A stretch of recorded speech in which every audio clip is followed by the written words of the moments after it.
మాట్లాడండి వాళ్ళు అంటూనే ఉంటారు మాట్లాడండి పదా పదా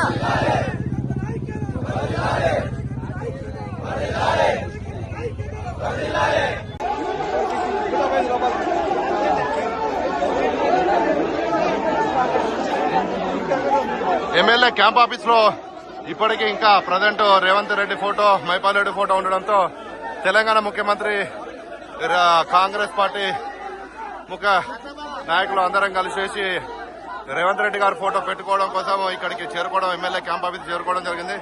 స్థానిక పోలీసులు అడ్డుకున్నారు. ఎమ్మెల్యే గారి ఫోటోను పగలగొట్టడం జరిగింది.